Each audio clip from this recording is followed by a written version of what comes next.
আপনার বিরুদ্ধে নয়, জীবন আপনাকে গড়ে তুলছে। এই ভাবনাটাই বদলে দিতে পারে সবকিছু। নমস্কার, পজিটিভ বার্তার পর্দায় আপনাদের সকলকে স্বাগত। আপনাদের সাথে আমি রয়েছে স্নিগ্ধা। চলে যাব আজকের বিস্তারিত সংবাদে।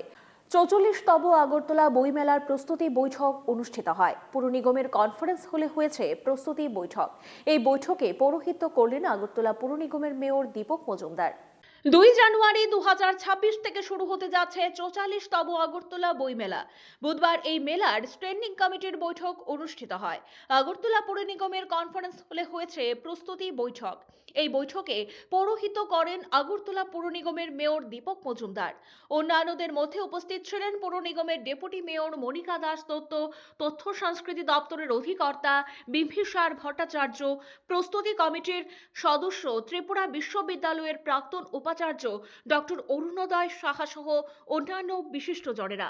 44তম বইমেলায় প্রস্তুতি সম্পর্কে মেয়র দীপক মজুমদার বলেন, 2 জানুয়ারি থেকে শুরু হবে বইমেলা। রাজধানীর হাপানিয়াস্থিত আন্তর্জাতিক মেলা প্রাঙ্গণে হবে এই মেলা। রাজ্যের এবং বহির্রাজ্যের বেশ কিছু পুস্তক প্রকাশক এবং ব্যবসায়ী এই মেলায় অংশগ্রহণ করবেন। ইতিমধ্যেই 176টি আবেদনপত্র জমা পড়েছে। চলছে স্টল নির্মাণের কাজ। আগামী কিছুদিনের মধ্যেই স্টল তৈরি হয়ে যাবে। মেয়র দীপক মজুমদার বলেন, এবছর বাংলাদেশ থেকে মেলায় কোনো পুস্তক ব্যবসায়ী আসছে না। তবে পশ্চিমবঙ্গ থেকে এবারের মেলায় পুস্তক ব্যবসায়ীরা আসবেন। আসাম থেকেও আসবে, সেই সঙ্গে রাজ্যের পুস্তক ব্যবসায়ীরা এই মেলায় অংশগ্রহণ করবেন। পাশাপাশি তিনি বলেন, এবারের মেলার থিম রাখা হয়েছে বন্দে মাতরম।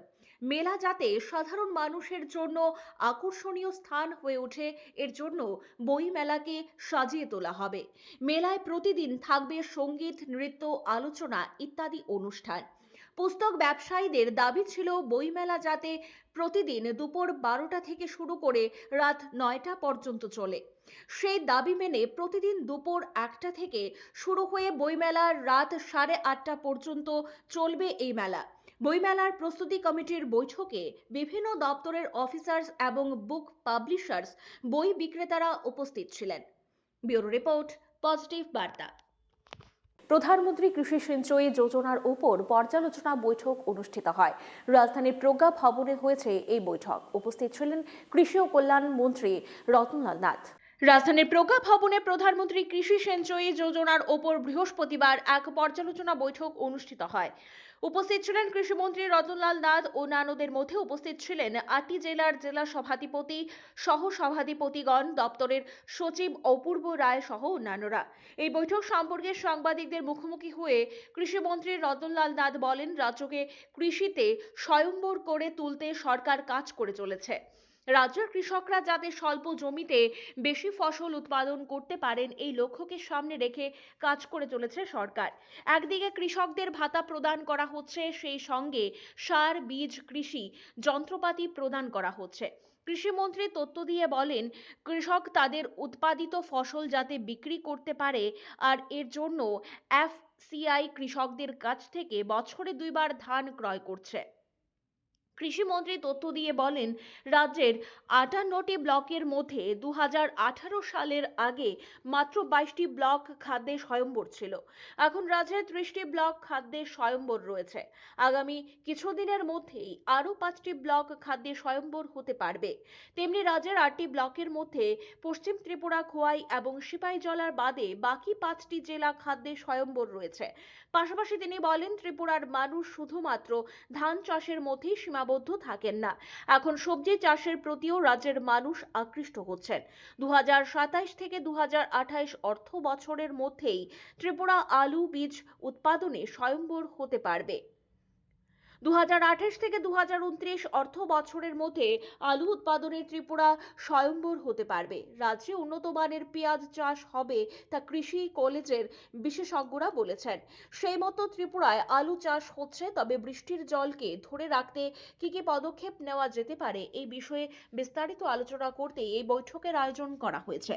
বৃষ্টির জলকে ব্যবহার করে কিভাবে চাষের উপযোগী করা যায়, পাশাপাশি এই প্রকল্পের মাধ্যমে রোজগারের ব্যবস্থা ব্যবস্থাপনা করা এবং আত্মনির্ভর করা যায় সেই বিষয় নিয়ে এদিন আলোচনা হয়েছে। বর্তমানে রাজ্যের কৃষির ওপর 48টি প্রকল্প ও সহযোগী প্রকল্পের কাজ চলছে বলে দাবি করলেন কৃষিমন্ত্রী। ব্যুরো রিপোর্ট, পজিটিভ বার্তা। নেতাজি আদর্শ শিক্ষা মন্দিরের পাশে হবে 5.5 মিলিয়ন লিটার ক্ষমতা সম্পন্ন একটি পানীয় জলের ট্রিটমেন্ট প্ল্যান্ট। এই প্ল্যান্টের জমি পরিদর্শন করলেন আগরতলা পুর নিগমের মেয়র দীপক মজুমদার। রাজধানীর নেতাজি আদর্শ শিক্ষা মন্দিরের পাশে হবে 5.5 মিলিয়ন লিটার ক্ষমতা সম্পন্ন একটি পানীয় জলের ট্রিটমেন্ট প্ল্যান্ট। বুধবার এই প্ল্যান্টের জমি পরিদর্শন করলেন আগরতলা পুর নিগমের মেয়র দীপক মজুমদার। সঙ্গে উপস্থিত ছিলেন জল বোর্ডের সিও মিহির কান্তি গোপ, 20 নম্বর ওয়ার্ডের কর্পোরেটর রত্না দত্ত সহ অন্যান্য আধিকারিকরাও। নেতাজি আদর্শ শিক্ষা মন্দিরে 30শে ডিসেম্বর ভূমি পূজার মধ্য দিয়ে মুখ্যমন্ত্রীর হাত ধরে এই প্রকল্পের শিলান্যাস করা হবে। বৃহস্পতিবার পুর নিগমের মেয়র দীপক মজুমদার সাংবাদিকদের মুখোমুখি হয়ে একথা জানিয়েছেন। তিনি বলেন, পুর নিগম শহরের মানুষকে বিশুদ্ধ পানীয় জল প্রদানের জন্য সব ধরনের উদ্যোগ গ্রহণ করেছে। শহরের মানুষ যাতে পানীয় জলের জন্য দুর্ভোগ না পোয়ান, এই জন্য পুর নিগম এবং জল বোর্ড কাজ করে চলেছে। এই ট্রিটমেন্ট প্ল্যান্ট থেকে বর্দোয়ালি বিধানসভা কেন্দ্রের এবং রামনগর এলাকার নাগরিকরা পানীয় জল পাবেন। পাশাপাশি তিনি বলেন, রাজ্য সরকার এবং আগরতলা পুর নিগমের শহরের মানুষকে বিশুদ্ধ পানীয় জল সরবরাহ করতে প্রচেষ্টা চালিয়ে যাচ্ছে। যেসব এলাকার মানুষ এখনও পাইপলাইনের জল পাননি, তাদেরকে নতুনভাবে সংযোগ দেওয়া হচ্ছে। সেই সঙ্গে যেসব এলাকায় পানীয় জলের পাইপলাইনে ফ্লো কমে গেছে, এই প্ল্যান্ট থেকে জল সরবরাহ শুরু হলে জলের বেগ অনেকটাই বেড়ে যাবে। মানুষ 2 বেলা তাদের চাহিদা মতো পানীয় জল পাবেন। মেয়র দীপক মজুমদার বলেন, আগরতলা শহরে পানীয় জলের তেমন কোনো সমস্যা আপাতত নেই। একমাত্র বর্ধিত এলাকাগুলিতে পানীয় জলের কিছুটা সমস্যা রয়েছে। এই সব এলাকায় আগে বিজ্ঞানসম্মতভাবে পানীয় জলের পাইপ লাইন সম্প্রসারণ করা হয়নি, যার ফলে বেশ কিছু এলাকায় নতুন করে পানীয় জলের পাইপ লাইন সম্প্রসারণ করা হচ্ছে। এই কাজে কিছুদিন সময় লাগতে পারে, তবে আগামী 6 মাসের মধ্যেই পানীয় জল শহরের প্রত্যেক পরিবারে পৌঁছে যাবে। এই কাজ অত্যন্ত দ্রুততার সঙ্গে করে যাচ্ছে আগরতলা পুর নিগম। জল বোর্ড থেকে এই কাজে সব ধরনের সহযোগিতা করা হচ্ছে। মেয়র দীপক মজুমদার বলেন, আগরতলা পুর নিগমের বিভিন্ন ওয়ার্ডে ইদানিংকালে স্মার্ট সিটি প্রকল্পের বেশ কিছু কাজ শুরু হয়েছে। এই সব কাজের মধ্য দিয়ে পুকুর সংস্করণ, পাকা ড্রেন নির্মাণ, রাস্তা সংস্করণ করা ইত্যাদি। আগামী 6 মাসের মধ্যে এই কাজ সম্পন্ন করতে ঠিকাদারদের নির্দেশ দেওয়া হয়েছে। এই কাজে কোনো ধরনের দুর্নীতি বা নিম্নমানের কাজ হলে তা বরদাস্ত করা হবে না। পুর নিগম অত্যন্ত স্বচ্ছতার সঙ্গে কাজ করে মানুষকে পরিষেবা প্রদান করছে বলে দাবি করলেন mayor Dipak Majumdar. Bureau report, positive বার্তা। 2027 থেকে 2028-এর মধ্যে মহাকাশে যাবে গগনযান, সংসদে জানালেন কেন্দ্রীয় বিজ্ঞান ও প্রযুক্তি প্রতিমন্ত্রী। প্রথম মনুষ্যবাহী মহাকাশযান মিশনকে নিয়ে প্রস্তুতি চলছে জোর কদমে। ইতিহাস করাতে অবিচল ভারত। গগনযান মিশনের প্রস্তুতি প্রায় সম্পূর্ণ হওয়ার পথে। আত্মনির্ভর ভারতের প্রথম মনুষ্যবাহী মহাকাশযান মিশন সম্পর্কে বৃহস্পতিবার বিজ্ঞান ও প্রযুক্তি প্রতিমন্ত্রী ডক্টর জিতেন্দ্র সিং সংসদে এমনটাই জানিয়েছেন। লক্ষ্য 2027 থেকে 28-এর মধ্যেই G1 মিশনকে সফল করা। এই অভিযানকেই 2035 সালের মধ্যে ভারতীয় অন্তরিক্ষ স্টেশন স্থাপনের লক্ষ্যে বড়সড় পদক্ষেপ বলে মনে করা হচ্ছে। জানা গেছে, ইসরোর তরফে গগনযানের জন্য প্রয়োজনীয় কঠিন পরীক্ষা সম্পন্ন হয়ে গিয়েছে। GSLV-MK3 এর একটি উন্নত সংস্করণ HLVM-3, সেটাই গগনযানে ব্যবহার করা হচ্ছে। আর এই উড়ানের আগে এর প্রোপালশনের উপাদান এবং কাঠামোগত অংশগুলি নিরাপত্তা ও নির্ভরযোগ্যতার মান পূরণের পরীক্ষাগুলিতে উত্তীর্ণ হয়েছে। বাকি পরীক্ষাগুলিও সফল হয়েছে। তবে কবে নাগাদ এই গগনযান মহাকাশে যাবে এ নিয়ে এখনোই কিছু জানাতে চাইছে না ইসরো। যারা যাবেন তাদের নামধাম ইতিমধ্যে প্রকাশ করা হয়েছে। ব্যুরো রিপোর্ট, পজিটিভ বার্তা। দিনে গরম, রাতে শীত, এক অদ্ভুত ও ব্যতিক্রমী আবহাওয়া বইছে ত্রিপুরায়। দুপুর হতেই প্রখর রোদ দেখা যায়, আর তখন গরমের অনুভূতি।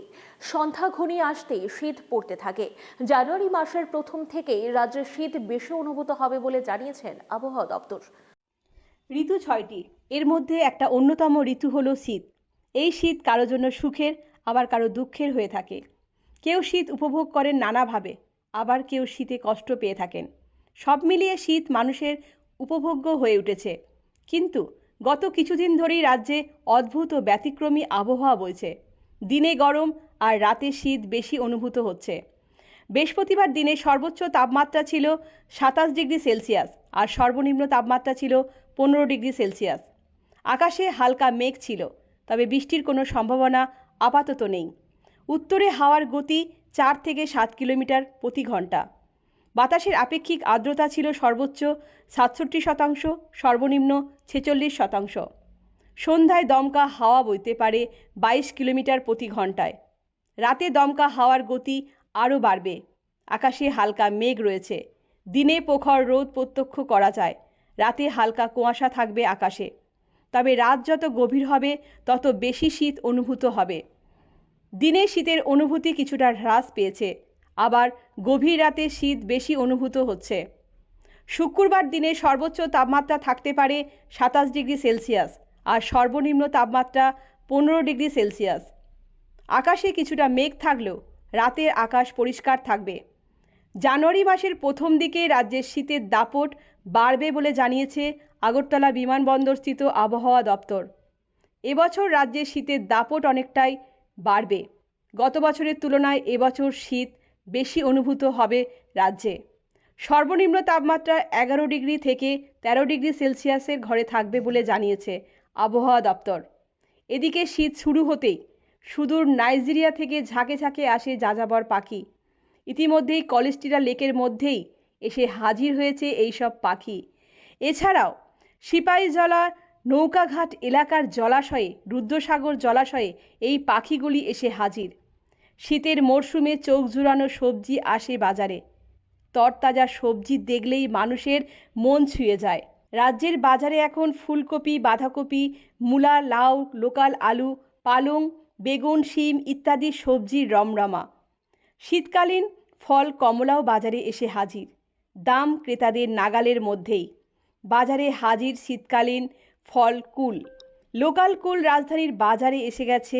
কুলের চাহিদা দিনের পর দিন বেড়েই চলেছে। সব মিলিয়ে শীতের মরশুম রাজ্যের মানুষের কাছে অত্যন্ত উপভোগ্য হয়ে উঠেছে। এখনকার মতো সংবাদ এই পর্যন্তই। পরবর্তী সমস্ত সংবাদের জন্য চোখ রাখুন পজিটিভ বার্তার পর্দায়। Think positive, be positive, positive বার্তা।